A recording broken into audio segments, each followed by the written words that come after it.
야. 네, 오늘의 주제입니다. 테슬라향 4680 배터리 실리콘 음극재 도입 가능성.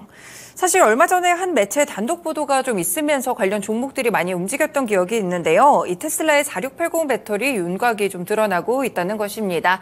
일단 배터리 업체 한 두 곳 정도가 실리콘 음극재를 배터리에 좀 도입하겠다는 것을 검토하겠다 이런 내용들이 있었는데 팀장님 먼저 이게 어떤 내용이었는지 알려주세요. 네, 일단은 모 매체 단독 보도로 이제 테슬라가 4680 배터리에 실리콘 음극재를 도입을 검토하고 있다라는 기사를 냈는데, 네. 이 기자분이 조금 이제 클릭수를 높이려고 했나 봐요.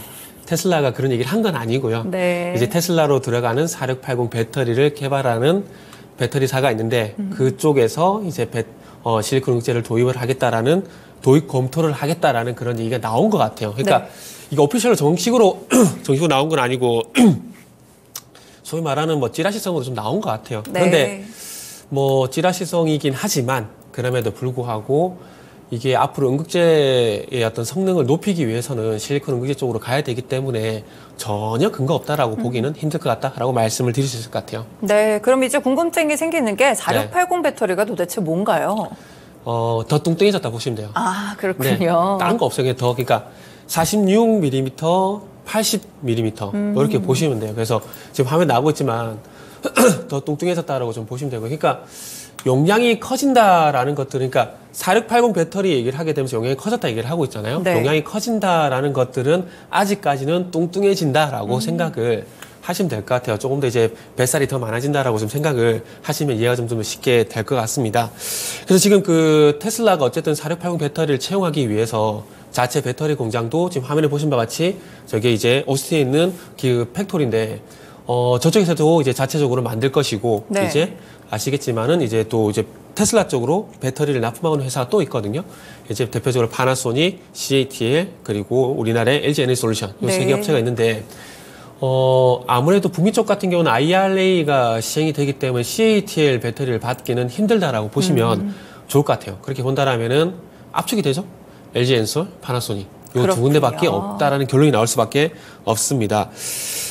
그래서 어쨌든 이렇게 추정을 할 수밖에 없는 상황들이고, 그리고 이제 아시겠지만은 납품사에서 요청을 하기 때문에 안 만들 수가 없어요. 그렇죠. 네. 그리고 북미 쪽 같은 경우는 점유율이 어쨌든 테슬라가 1등이기 때문에 테슬라를 놓치게 되면은 좀 아쉽겠죠? 그렇기 때문에 요청을 좀 받아들일 수밖에 없는 상황들인데, 그래서 이제 파나소닉이라든지 LG 에너지 솔루션이 이제 증설에 나선다라고 좀 보시면 될 것 같아요. 네. 이전에 이제 4680 배터리 같은 경우 좀 뚱뚱해졌다고 좀 말씀을 드렸는데, 이제 NCMA 배터리를 채용을 하게 되고 이제 니켈 함량이 더 올라가게 됩니다. 그러니까 니켈 함량이 올라갈 수밖에 없는 것들이, 일단 양극재 쪽을 보게 된다라면은 주행거리를 늘리기 위해서는 리튬이온을 좀 많이 품어야 되거든요. 네. 근데 이게 코발트, 망간 대비해서 니켈이 리튬이온을 더 많이 품을 수 있는 능력이 있습니다. 그러다 보니까 하이니켈 쪽으로 갈 수밖에 없는 거죠. 그리고 전기차의 숙명인 주행거리 증가, 이 부분을 달성하기 위해서는 리튬이온을 많이 품어야 되는데, 그러기 위해서는 하이니켈 쪽으로 갈 수밖에 없고, 그리고 이제 양극재 쪽에서도 이제 음극재 쪽에서 그 탄소 나노튜브, CNT 도전제 얘기 되게 많이 하거든요. 그렇죠. 그런데 양극재에서는 이미 사용을 하고 있습니다. 이 부피 팽창을 좀 조절하기 위해서 이 탄소 나노튜브, CNT 도전제를 쓸 수밖에 없는데 양극재에서 이제 쓰고 있거든요. 근데 제가 오늘 감기 때문에 목 상태가 별로 안 좋은데 이거 좀 감안하고 좀 들어주세요. 양극재 용량이 커진다고 해서 음극재도 자연스럽게 커지는 건 아니거든요. 네. 그러면은 양극재에서 음극재 쪽으로 이제 리튬이온이 방전이 됐다가 충전됐다가 방전 충전됐다가 이게 계속 반복이 돼야 돼요. 반복이 돼야 되는데, 그러면은 양극재에서 100리터짜리를 용량을 갖다 놨는데 음극재에 50리터짜리 용량을 갖다 놓게 되면은 양극재 용량만 커진다고 해서 주행거리가 늘어나는 건 아니거든요. 그렇기 때문에 실리콘 음극재 쪽도 그러니까 음극재 쪽도 그러면 용량을 같이 늘려줘야 돼요. 네네. 그렇기 때문에 이제 앞으로 그러니까 지금의 흑연 음극재가 아닌 실리콘 음극재 쪽으로 갈 수밖에 없다라고 보시면 될 것 같아요. 그래서 아마 실리콘 음극재가 아마 모델 Y 제품으로 아마 채용이 될 가능성이 일단 높다라는 점 좀 말씀드리고 싶고, 네. 그렇게 됐을 때 이제 아무래도 4680 배터리는 테슬라에서 자체적으로 만든 배터리가 먼저 채용이 될 가능성이 높고, 만약에 이제 순차적으로 파나소닉이 먼저 납품할 가능성이 높습니다. 그리고 이어서 LG 에너지 솔루션이 납품할 가능성이 다음 차례에 있다 보시면 될 것 같고, 그래서 파나소닉 얘기를 좀 먼저 말씀을 드리면은 이 삼성 SDI하고 파나소닉은 증설에 되게 둔감해요. 네. 적극적으로 이제 뭐 우리가 알고 있는 SK온이라든지 LG 에너지 솔루션이라든지 이런 기업들 대비해서는 증설에 상당히 좀 둔감한데 이게 아무래도 이제는 테슬라 쪽에서 요구를 하다 보니까 적극적으로 이제 증설에 나설 수밖에 없습니다. 그래서 일본 자체 공장에서도 현재 증설을 진행하는데 여기에 또 7억 달러 규모, 그러니까 4680 배터리를 생산하기 위해서 7억 달러, 하나로 한 8천억이 넘는 돈이라 볼 수 있겠죠. 여기에 신규 장비를 투자를 했고요. 신규 장비 도입을 하기 위해서 8천억이 넘는 자금을 투자를 했고, 그리고 미국의 오클라호마주, 이게 발음하기 쉽지가 않은데 오클라호마주, 여기에 또 이제 50억 달러, 한 6조 가까이 되는 돈을, 6조가 넘는다고, 지금 환율이면 6조가 넘는다고 봐야 되겠죠? 6조가 넘는 돈을 투자를 해서 배터리 공장을 또 신설을 하고 있는 상황입니다.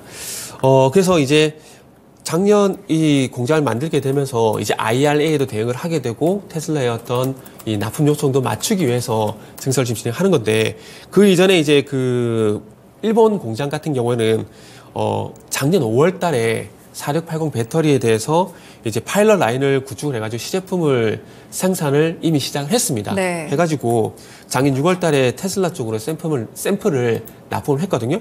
그래서 지금 파나소닉에서 나온 얘기 중에서 가장 이제 신빙성 있는 것이 이제 2024년 3월 달에 이제 4680 배터리를 생산할 거라고 이제 공식적으로 발표를 했어요.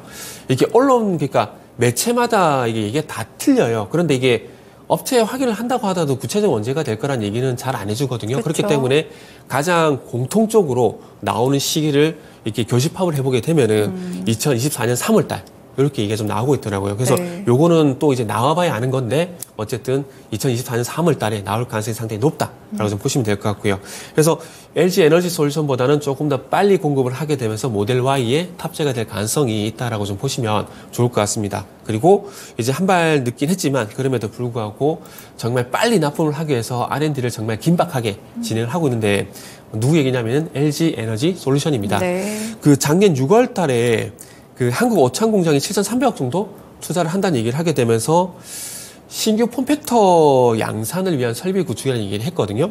근데 이게 공교롭게도 겹치는 부분이 뭐냐면 파나소닉이 작년 6월 달에 테슬라 쪽으로 4680 배터리 샘플을 납품했는데 네. 하자마자 LG 에너지 솔루션이 6월 달에 투자 발표를 했어요. 왜냐하면은 이게 파나소닉 대비해서는 한 발 늦다라고 판단을 좀 한 것 같아요. 그래서 서둘러서 투자 발표를 했고, 그러면서 한국에 있는 이제 청주의 오창 공장에 이제 7,300억 정도 투자를 하는데, 여기에 또 오창 2공장에 5,800억을 투자를 하는데, 요게 9기가와트 규모의 원통형 배터리, 신규 폼팩터 생산 설비인데, 이게 누가 보더라도 이제 테슬라 쪽으로 공급이 될 거기 때문에 네. 4680 배터리라고 다 이제 생각을 하고 있습니다. 그리고 아마 4680 배터리가 나올 거라고 다 이미 예상을 또 하고 있는 상황들이고요. 그래서 2025년도에 본격적으로 양산을 할 거란 얘기를 하고 있는데, 요거를 좀 더 앞당기기 위해서 지금 계속해서 지금 현재 노력을 하고 있는 상황입니다.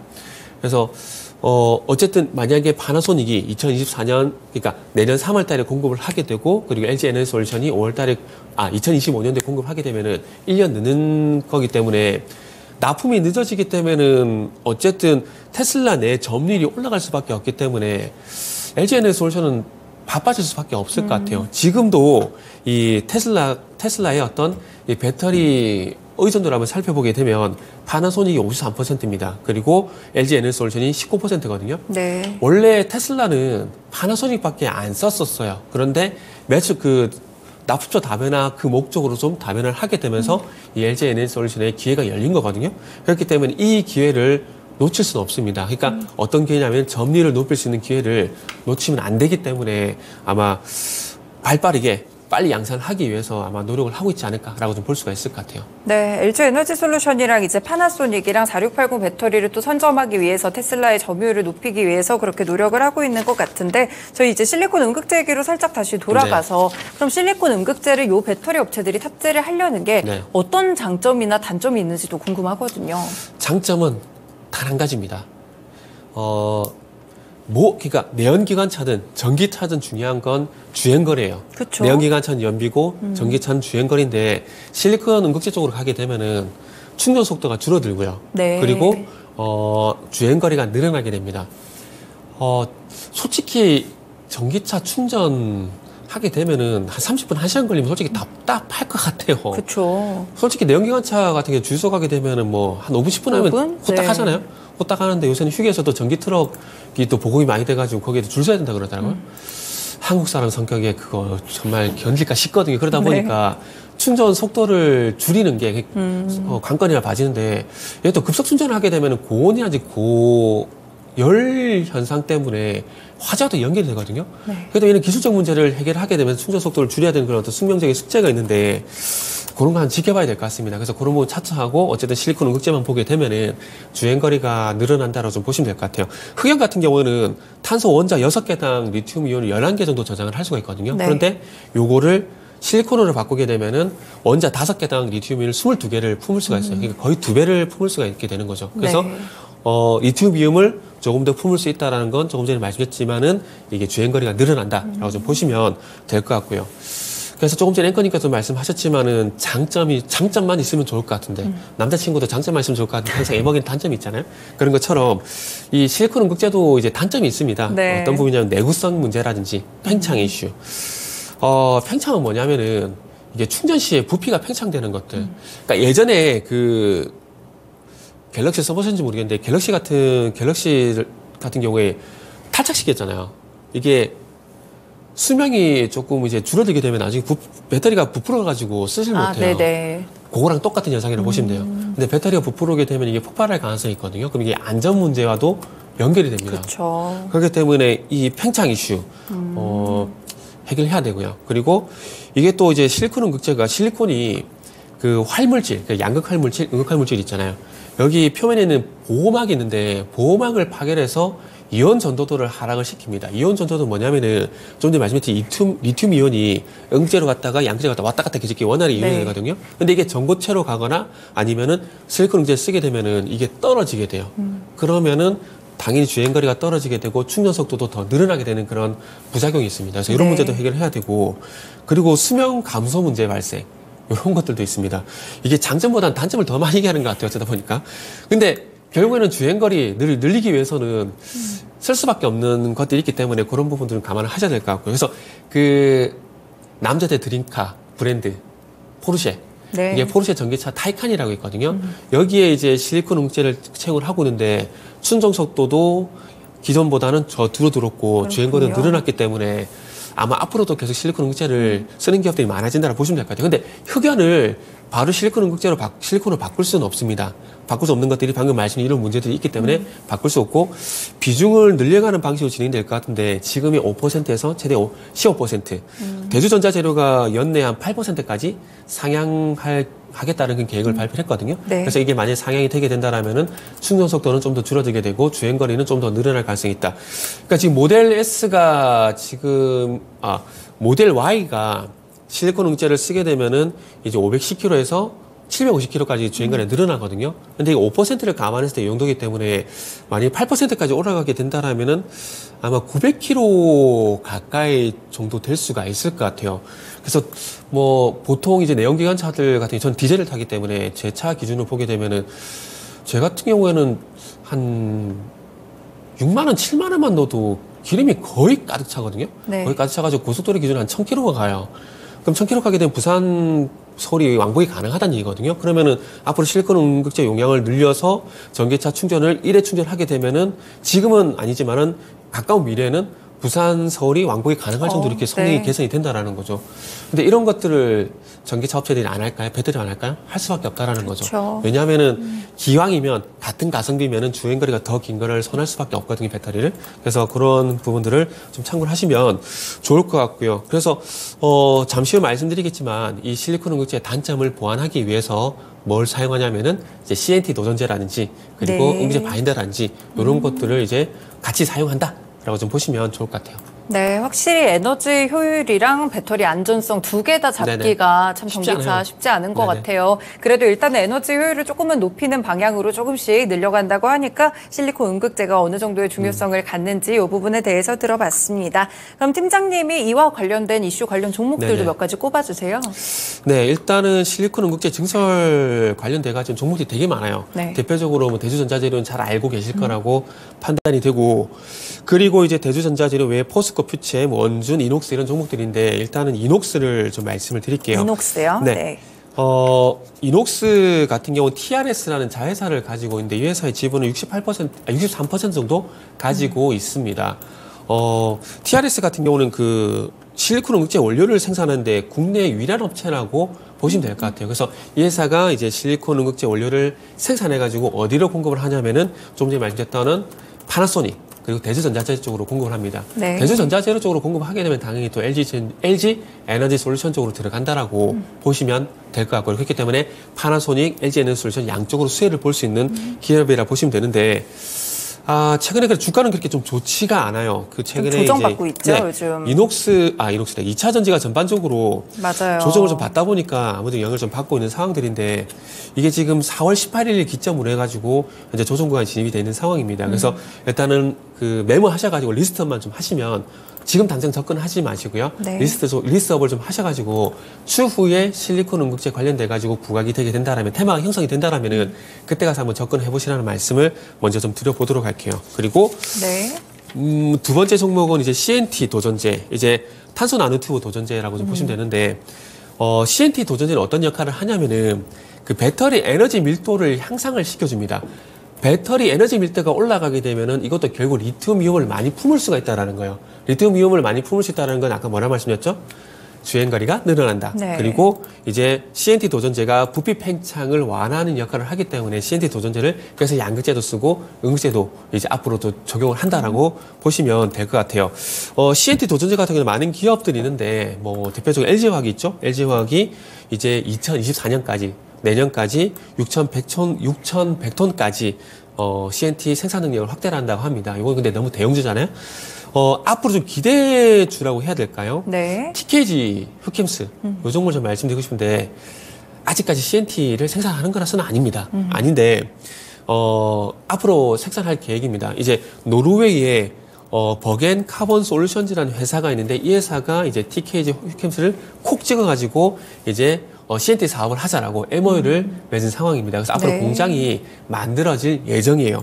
그래서 연간 한 1만 톤 정도, 10,000톤 정도의 CNT 생산 공장을 설립할 예정이고요. 그리고 이제 아시아 배터리 셀 업체에 납품을 모색한다, 이런 얘기들이 나는데, 아직 만들지도 않았는데 아시아 셀 업체를 공급을 한다? 누구 마음대로? 라고 생각을 하실 수가 있는데, 이번에 신임 대표가 선임이 됐습니다. 김우찬 신임 대표가 선임이 됐는데, 이분이 삼성맨입니다. 대표적으로 삼성 SDI 헝가리 법인, 삼성 SDI 헝가리 법인장을 역임을 하셨고, 이 삼성 SDI 자회사 STM이라는 회사가 있는데 그쪽에 대표도 하셨었거든요. 그러니까 삼성 그 배터리점 거의 통이라고 보시면 될 것 같아요. 근데 이분을 대표로 데리고 왔고 삼성맨이면은 작은 연봉을 줬을까요? 아니겠죠. 많이 줬겠죠. 많은 연봉을 줄 때는 그만한 이유가 다 있지 않겠습니까? 다 이제 배터리 사업 때문에 그런 거지 않을까 생각이 들고, 아마 삼성맨 출신이기 때문에 삼성 SDI 쪽은 공급하지 않을까라는 그런 제 내피셜 말씀드릴 수 있을 것 같고, 그런 내피셜은 어쨌든 삼성맨을 신임 대표로 모셔왔기 때문에 적은 돈 들여서 들어온 건 아닐 거기 때문에 뭐 삼성 쪽으로 공급할 가능성이 있지 않을까, 이런 말씀드리고 싶고, 그래서 앞으로 이제 CNT 도전제 관련돼가지고 TKG 휴캠스도 한번 관심 종목으로 보시라는 말씀드리고 싶고, 이 종목은 주가가 그래도 잘 버텨주고 있어요. 많이 안 흔들렸더라고요. 좀 올라가면 상승이 좀 나오면 좋을 것 같은데, 지금 23,000원 보고서 기간 조정 양상을 좀 보이고 있는 상황이다라는 점을 참고 삼아서 말씀드려보고 싶고, 어쨌든 바닥을 좀 탈출한 것 같아요. 19,000원 보고에서 좀 반등에 성공을 하게 되면서 추가 상승에 대한 고민을 좀 하고 있는데, 아무래도 전방 업황이 현재 조금은 업황이 안 좋다기보다는 2차 전지 테마가 좀 식다 보니까 조정을 받고 있죠, 전반적으로. 그러다 보니까 아무래도 추가 상승에 조금은 힘이 좀 붙이는 것 같아요. 그리고 이제 마지막으로 말씀을 드릴 부분이 이제 노르페인트. 웬 가쁜 페인트? 갑자기 저도 그때 시세가 한번 튀어가지고 네. 왜 이때 튈까 싶긴 했거든요. 실리콘 네네. 음극재 때요. 네. 여자친구가 삐졌을 이유가 있습니다. 무조건 다 이거 있고요. 네. 그래서 노르페인트도 이제 주가 튄 것은 당연히 또 이유가 있습니다. 이 음극재 바인더 관련주라고 좀 보시면 될 것 같아요. 그러니까 음극재 바인더 같은 경우도 실리콘 음극재의 밀도 유지를 하게 되는데 이제 도움을 준다라고 좀 보시면 좋을 것 같아요. 그리고 아까 전에 실리콘 음극재 단점이 뭐라고 했죠? 부비 팽창.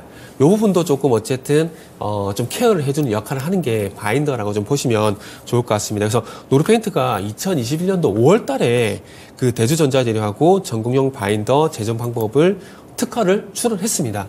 근데 그때 특허 출원했는데 왜 갑자기 지금 와서 부각이 되느냐? 네. 그거는 이제 그때보다는 지금이 또 이제 실리콘 음극재가 부각이 되다 보니까 이런 현상이 좀 나온다라고 보시면 좋을 것 같아요. 그래서 이 노르페인트 같은 경우도 최근에 와서 좀 주가가 좀 들썩이고 있는 상황이거든요. 올라가죠. 네. 네네. 들고 상황인데 날짜를 보게 되면 4월 10일 날 대량 거래가 동반이 되게 되면서 이제 변동성도 커지고 있는 상황들인데 한번 좀 관심을 가졌으면 좋겠습니다. 왜냐하면 좀 뒤늦게 좀 부각이 된 부분들이 있고 그리고 차트적으로 봤을 때도 아직까지 앞서 말씀드린 휴캠스라든지 그 이녹스 대비해서는 그래도 반등 가능성이 제일 높다라고 좀 판단했어요. 그러다 보니까 또 제일 마지막에 말씀을 드리는 거고 그리고 탑픽주로도 말씀을 좀 드릴 수가 있을 것 같습니다. 그래서 어쨌든 2차 앵커님께서 말씀하셨지만 2차 전지가 전반적으로 좀 힘이 좀 빠졌어요. 네. 조정이라도 볼 수 있는 거고 하락이라도 볼 수 있는데 힘이 좀 빠진 상황이거든요. 빠진 상황들 속에서 어쨌든 앞으로 이제 배터리 같은 게 이슈가 계속해서 나올 것 같아요. 계속 나올 것 같은데 그래서 좋게 말씀드리면 조금 포장해서 말씀드리면 2차 전지 섹터 내에서 이제 순환매 관점에서 새롭게 부각되는 어떤 기술이라든지 부품이라든지 소재라든지 이런 것들이 있다라면은 그쪽으로 이제 개별적으로 접근해야 될 것 같아요. 그 업황과 상관없이 개별적으로 접근하셔야 되는데 그래서 거기 후보군이 될 만한 것들이 이제 앞으로 실리콘 음극재 요 얘기가 나올 가능성이 있기 때문에 그래서 오늘은 이제 테슬라 쪽에서 실리콘 음극재 얘기가 나온 김에 오늘은 이제 실리콘 음극재 관련돼 가지고 이슈를 한번 점검해봤고 관련된 종목들 한번 말씀드려봤습니다. 네, 이렇게 또 실리콘 음극재 2차 전지도 이제 선별적으로 좀 접근을 해야 되니까요. 이 부분에 대해서 들어봤고요. 세 종목 주셨습니다. 일단은 첫 번째로는 이녹스 그리고 TKG 휴캠스 이와 더불어서 가장 픽 종목으로는 노르페인트까지 드렸으니까요. 관련 종목들에 대해서 공부해보시고 관심 가져보시면 좋을 것 같습니다. 알파프로의 정태근 팀장님과 함께했습니다. 고맙습니다. 네, 감사합니다. 이슈 읽어주기였습니다.